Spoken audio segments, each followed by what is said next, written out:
You know 80s sci-fi? You probably don't know half of what's on this list. One of the directors on this list was actually investigated by the government for making his movie. Another film was seized, locked in a vault, and hidden for over a decade. And one of these movies was made by someone you would never expect. Stay until the end, because that last one will shock you. 1. Saturn III, 1980. Let's start things off with Saturn III. This one came out in 1980. It is set on a tiny, lonely space station. Two scientists are living peacefully out there, far from Earth. Then a stranger arrives, and he brings a robot with him. The robot's name is Hector. Hector is big, Hector is strong, and Hector starts to copy the stranger's mind, including all of his dark, twisted thoughts. The whole film feels cold and uncomfortable. The space station feels like a trap. The robot feels dangerous, and the story keeps getting stranger as it goes. A loud, explosive sci-fi film. It is slow, creepy, and deeply unsettling, a quiet kind of weird. 2. Galaxy of Terror, 1981. Next up is Galaxy of Terror from 1981. This one was produced by the legendary Roger Corman, a man famous for making movies fast, cheap, and wild. A crew of astronauts land on a mysterious planet. Their mission is a rescue. But what they find there is something much worse than danger. The planet seems to reach inside their minds and pull out their deepest fears. Then it makes those fears real. The scenes on that planet are intense, genuinely unsettling. Some moments in this film caused real controversy when it came out. Critics said it went too far. It mixes sci-fi with psychological horror in a way that feels very uncomfortable. It is not just scary, it is deeply strange. Galaxy of Terror is one of those films that stays with you, even when you wish it wouldn't. If you are enjoying this so far, hit that like button and subscribe. We have got a lot more wild movie history coming your way. Heavy Metal, 1981. Now this one is special. Heavy Metal came out in 1981, and it is a cartoon. But do not let that fool you. This is absolutely not for kids. Heavy Metal is an animated anthology. That means it tells several different short stories, one after another. Each story is wild, creative, and completely over the top. There is fantasy, there is science fiction, there is comedy, there is horror. The film is based on a famous adult magazine called Heavy Metal, which published illustrated sci-fi and fantasy stories. The soundtrack is packed with classic rock. Bands like Black Sabbath, Devo, and Cheap Trick all contributed music. The animation itself was cutting edge for 1981. Studios in Canada worked for years to bring the visuals to life.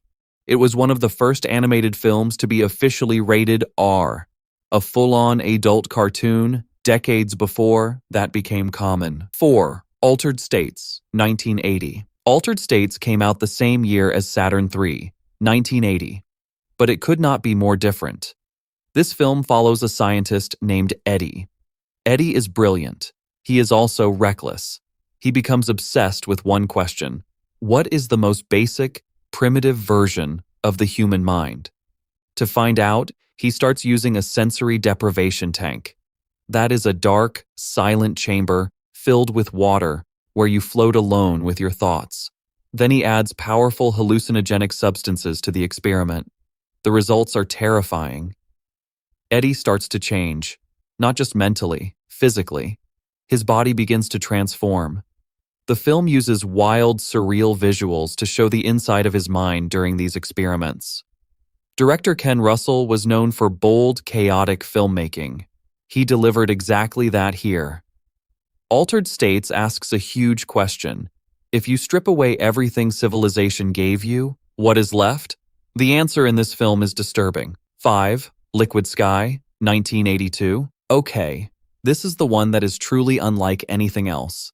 Liquid Sky came out in 1982. It was made on a very small budget in New York City, and it tells one of the strangest stories ever put on film. Tiny aliens, microscopic in size, land on the rooftop of an apartment in Manhattan. Why are they there? They feed on a chemical that the human brain releases during moments of intense pleasure. They are drawn to the New York fashion and nightclub scene of the early 1980s. The film is soaked in neon colors. The costumes are extreme. The characters are wild and unusual. It captures a very specific moment in New York's underground art world. No major studio would touch this film. It was made completely outside of Hollywood, and yet it found an audience. It screened at film festivals and became a genuine cult classic. Nothing about Liquid Sky follows the rules. It makes its own rules entirely. 6. Bad Taste, 1987. In 1987, a young man in New Zealand picked up a camera and made one of the most chaotic debut films in cinema history. That young man was Peter Jackson. Yes, the same Peter Jackson who later directed the Lord of the Rings trilogy. Bad Taste is about aliens who come to Earth on a mission. They are running a fast food company, and they want to harvest humans as the main ingredient. Peter Jackson made this film over 4 years on weekends. He used his friends as actors. He built his own props. He mixed the special effects himself in his parents' kitchen. The film is messy, silly, and completely over the top. Jackson clearly had no budget and zero restrictions, so he just did whatever he wanted. You can see the creativity and energy of a future great director in every frame, even when those frames are absolutely ridiculous.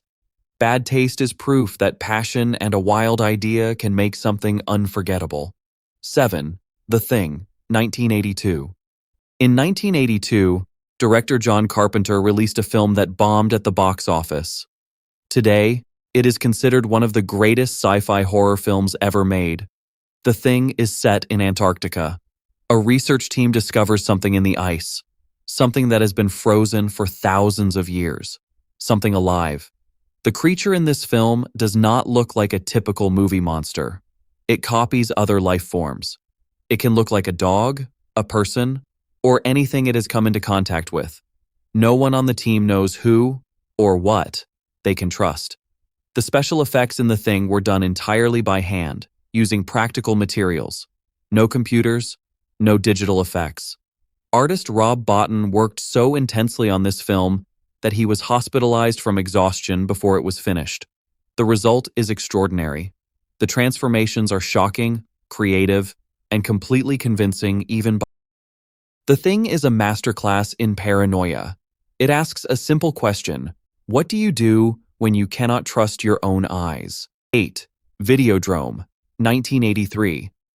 David Cronenberg is one of the most unique directors in film history, and Videodrome, released in 1983, might be his most daring work. The film follows Max, a cable TV programmer who discovers a broadcast signal called Videodrome. The signal shows extreme content, nothing like normal television. Max becomes obsessed with finding its source, but as he investigates, something strange starts happening to his body. Cronenberg invented a term for what this film explores: body horror. It is the idea that the human body itself can become monstrous, alien, or deeply disturbing. In Videodrome, technology and flesh begin to merge. A television set becomes something organic. A human hand becomes something mechanical. The line between media and reality completely dissolves. The film was made in 1983, long before smartphones, social media, or the internet. And yet it predicted our modern relationship with screens in an almost frightening way. Critics at the time were divided. Some called it brilliant. Others called it too extreme. Today, film scholars study it as one of the most important science fiction films of the 20th century. On the Silver Globe, 1988. This one has a story behind the story, and that story is just as wild as the film itself. On the Silver Globe was directed by Andrzej Żuławski in Poland. He began filming in 1977. The story follows astronauts who land on an alien moon and try to build a civilization from scratch. Over generations, their descendants forget where they came from and begin to worship the original astronauts as gods. It is a massive, philosophical, deeply strange film. But here is the remarkable part. The Polish government ordered the production to be shut down in 1977. They found the film too dangerous, too philosophical, too critical of power and society. The sets were destroyed. The footage was locked away. 10 years later, in 1987, Żuławski was finally allowed to finish it. He used the footage he had, added narration over missing scenes, and released the film in 1988. This is incomplete. Parts of it are deliberately unfinished, and somehow that makes it more powerful, not less. On the Silver Globe is a film that survived attempts to erase it. That alone makes it worth watching. 10. Tetsuo, the Iron Man, 1989. We saved the most extreme for last. Tetsuo, the Iron Man was made in Japan in 1989. Director Shinya Tsukamoto shot the entire film in black and white, on a tiny budget, with a small group of friends. The film is about a man who begins transforming into metal. Screws, wires, pipes, and machinery start growing from his body. It is not a slow process. It is fast, violent, and relentless. The visual style is like nothing else in cinema. The camera moves constantly. Scenes cut rapidly. The sound design is a wall of industrial noise, grinding metal, electrical hum, and pounding percussion. There is almost no silence in the entire film. Tetsuo runs only 67 minutes, but those 67 minutes feel like being inside a machine.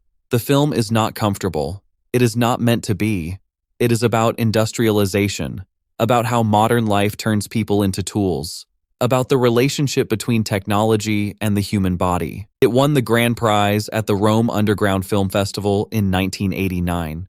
It launched Tsukamoto's career and created a new category of Japanese underground cinema. Tetsuo is not easy to watch, but it is impossible to forget. 10 films. 10 completely different kinds of unhinged.